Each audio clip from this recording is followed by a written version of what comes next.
తాకట్లో ఉన్న మీ బంగారాన్ని విడిపించి ఆ రోజు ధరకే కొనబడుతుంది ఆచారి గోల్డ్.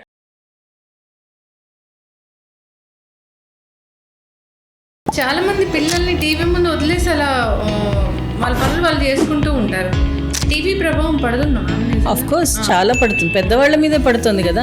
పెద్దవాళ్లే ఇప్పుడు మర్డర్స్ క్రైమ్స్ అవి ఎక్కువ అవుతున్నప్పుడు చిన్నపిల్లల్లో ఎందుకు పడదు? ప్లే అవుతూ ఉంటాయి కార్టూన్స్, ఎలా అక్కడ ఉంటాయో అలాగే వీళ్ళ బిహేవియర్ కూడా ఉంటుందేమో. అవును, ఉంటుంది కదా. ఇప్పుడు సించాను ఏదో ఉంటే పిల్లలు అలాగే. ఇప్పుడు మనం కూడా ఎవరైనా చిన్నపిల్లలు చిన్నతనంలో మీరు గుర్తే ఉండొచ్చు, రామాయణం ఏదో చూశారు, వెంటనే బాణము అవి మార్కెట్లో ఉంటే కొనుక్కుంటాము. గద హనుమాన్ జయంతి వచ్చింది కదా, ఆరెంజ్ కలర్ గదలు దొరుకుతున్నాయో పట్టుకొని తిరుగుతుంటారు. పిల్లలకి ఏంటి అంటే స్టోరీకి చాలా క్లోజ్గా కనెక్ట్ అవుతారు. Welcome to BRK news. So జనరల్గా మనం చిన్నపిల్లల సైకాలజీ గురించి ఆలోచించాల్సిన అవసరం ఉందా? పిల్లల్ని ఎలా పెంచాలి, వాళ్ళ బిహేవియర్ని బట్టి వాళ్ళు ఏం ఇబ్బంది పడుతున్నారో తెలుసుకోవచ్చా?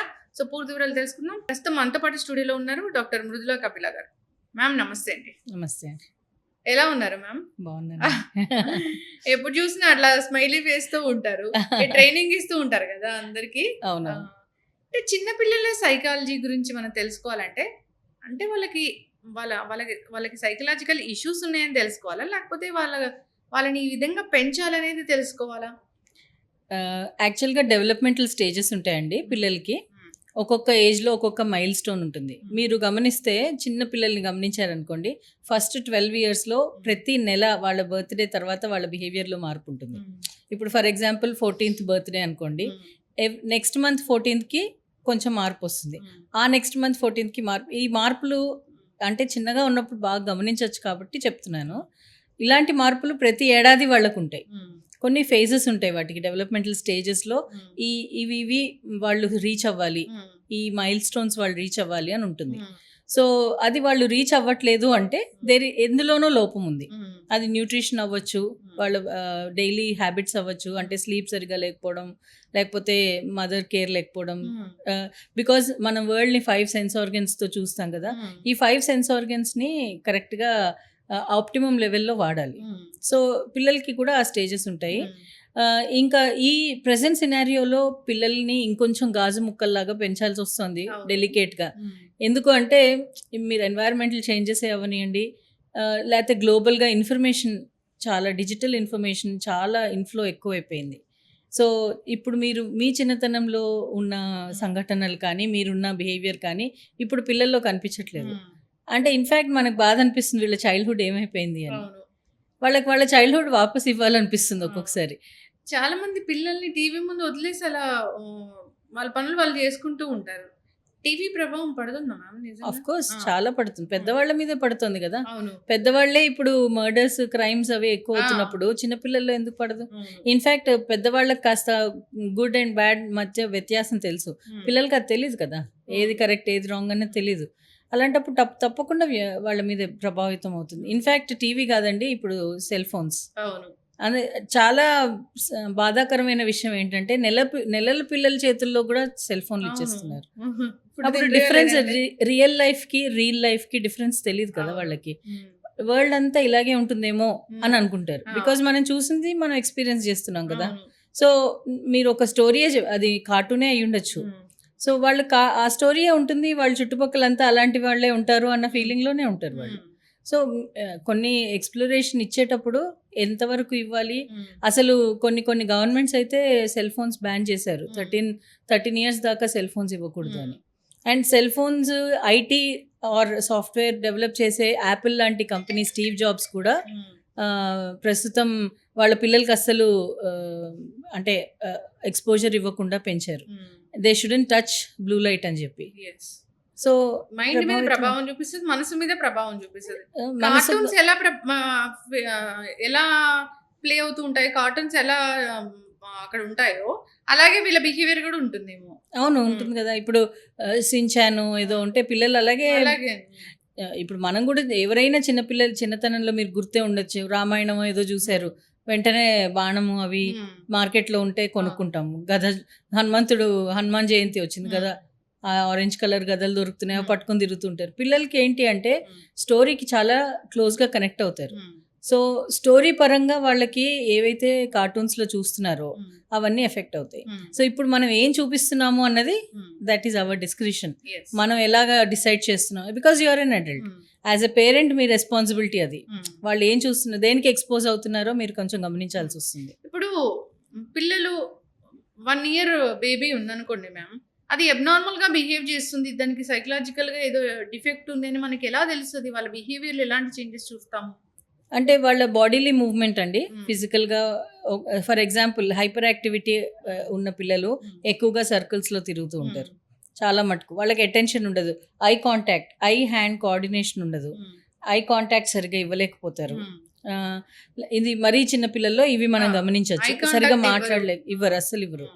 మీరు ఈవెన్ స్క్రీన్స్ చూపించినా సరే వాళ్ళకి అందులో కనెక్ట్ అవ్వదు. అంటే మీకు అర్థం అవుతూ ఉంటుంది వాళ్ళ బిహేవియర్లో. మీరు ఎప్పుడైతే పిల్లలు ఫోకస్ చేయలేకపోతున్నారు, పిలిచినప్పుడు ఇలాగా కదలడము, తిప్పడము అవన్నీ లేవు. సో ఆడిటరీ, అదే 5 sense organs-ని టెస్ట్ చేయాలి మనం.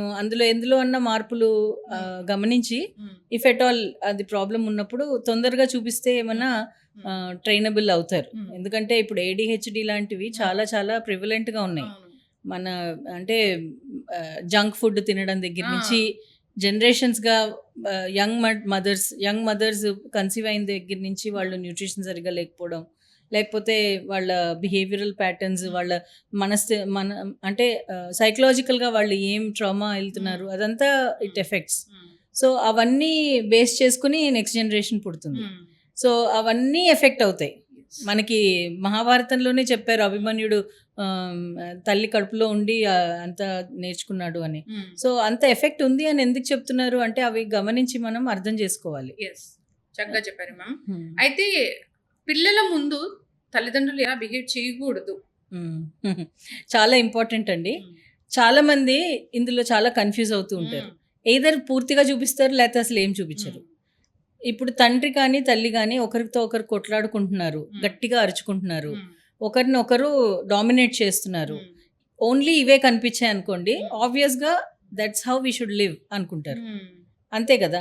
సో చిన్నప్పటి నుంచి అంటే యాక్చువల్గా సిగ్మెండ్ ఫ్రాయిడ్ అనే ఒక సైకాలజిస్ట్ ఫస్ట్ 5 yearsలో హోల్ లైఫ్ పర్సనాలిటీ ఫామ్ అయిపోతుంది పిల్లలకి. అంటే ఆ ఫస్ట్ 5 years ఎంత ఇంపార్టెంట్. మన చిన్నప్పుడు ఒక సామెత ఉండేది, 6 నెలల దాకా గుడ్డిదైనా పెంచొచ్చు అని. కానీ అది నిజం కాదు.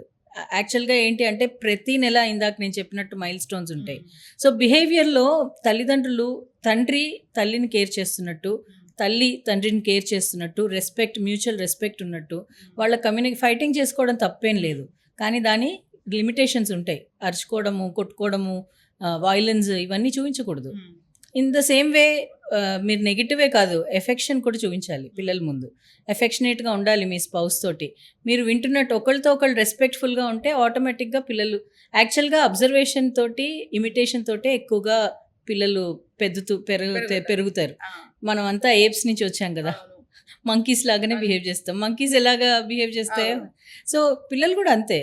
మీరు ఏది చేస్తున్నారో అది ఎక్కువ గమనిస్తారు, ఏది చెప్తున్నారో కాదు.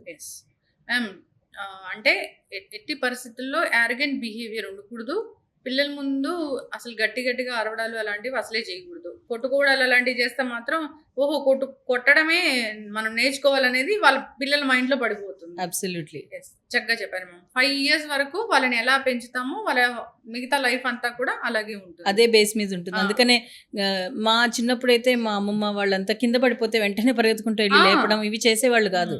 పర్లేదు, పడ్డాడు లేస్తాడు అని అనేవాళ్ళు. కానీ గబగబా పరిగెత్తేసి వాళ్ళని అయ్యో బాబోయ్ ఏమో అయిపోయింది, World War III వచ్చేసినట్టు ఫీలింగ్లో అలా చేసేస్తారు.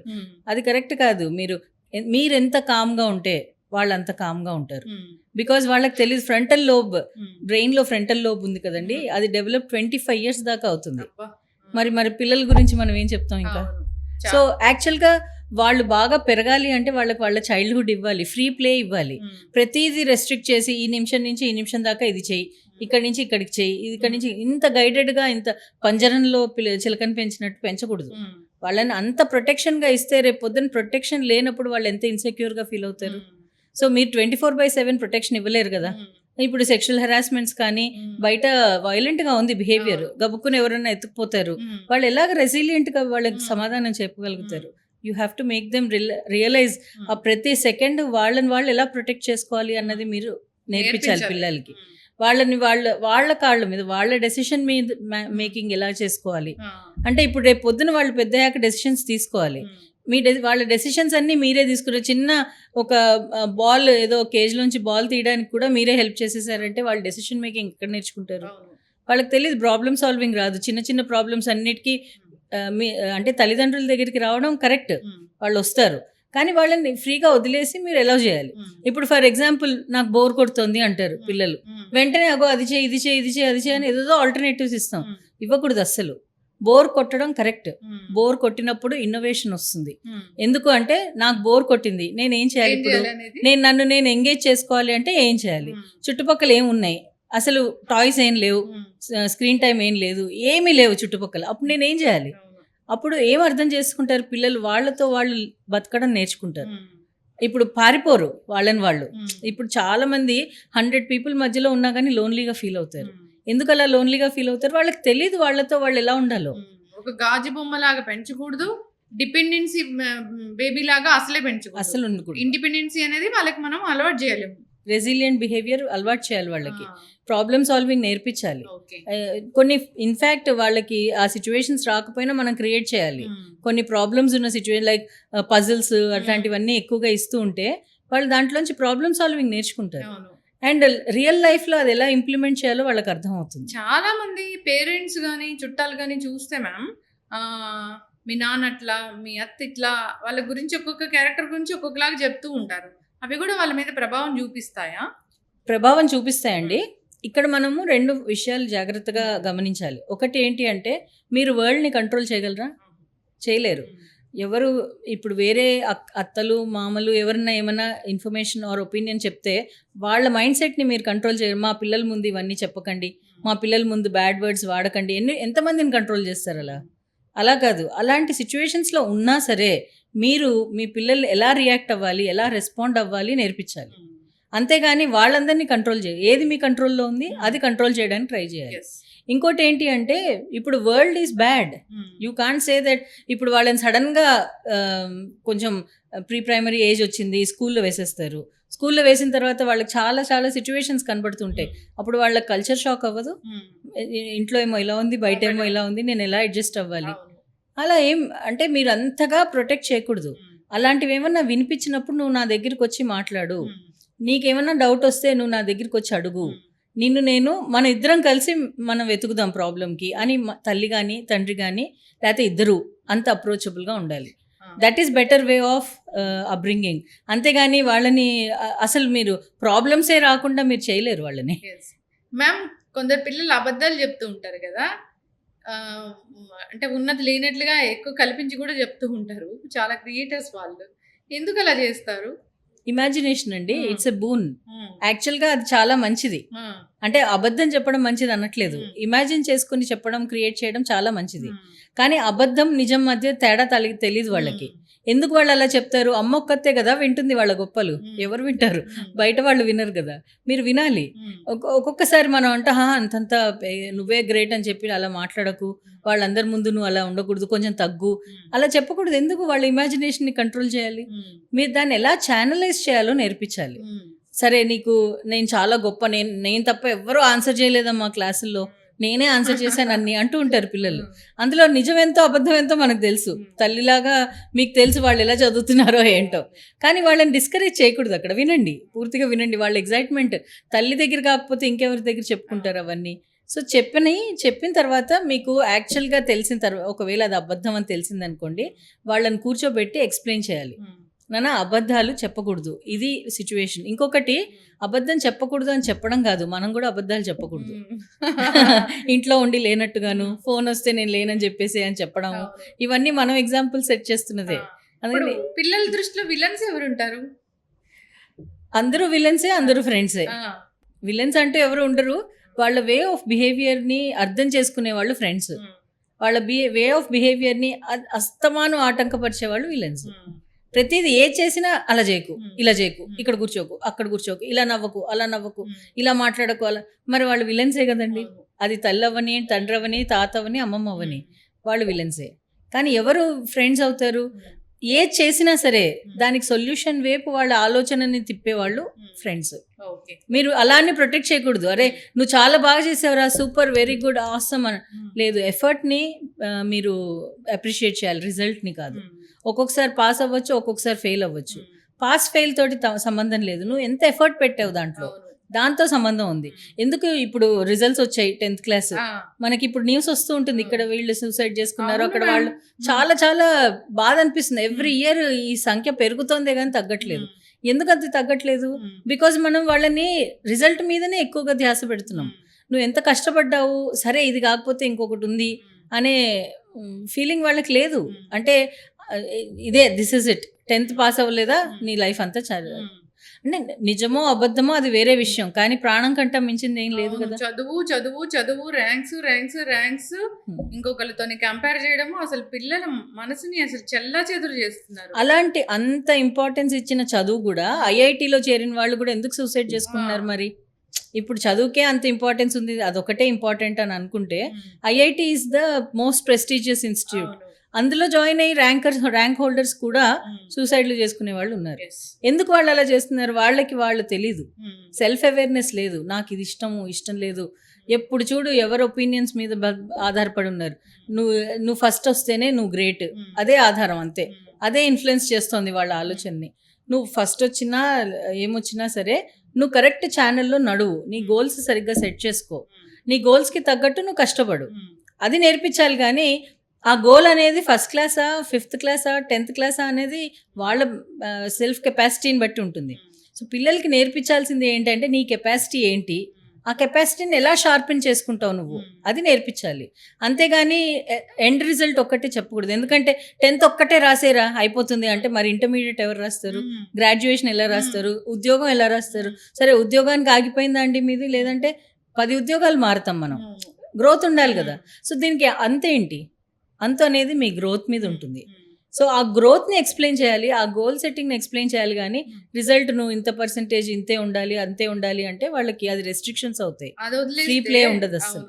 అసలు అది వదిలిస్తే మ్యామ్, అసలు ఆ పిల్లలకి ఒక 5 నిమిషాలు టైం కూడా ఇవ్వరు. పొద్దున ట్యూషన్కి వెళ్ళాలి, పొద్దున యోగా క్లాస్కి వెళ్ళాలి, పొద్దున గిటార్ క్లాస్కి వెళ్ళాలి, మళ్ళీ రావాలి, మళ్ళీ స్కూల్కి వెళ్ళాలి, మళ్ళీ మధ్యాహ్నం లంచ్ టైంలో క్లాసు, ఇంకోటి వీణా క్లాసు, సాయంత్రం జిమ్నాస్టిక్స్, అక్కడికి వెళ్ళాలి, స్విమ్మింగ్కి వెళ్ళాలి, ప్లే గ్రౌండ్కి వెళ్ళాలి. అసలు వాళ్ళకి అన్ని వెళ్ళాలి చెయ్యాలి. అసలు వాళ్ళకి రెస్ట్ అనేది లేకుండా చేస్తున్నారు.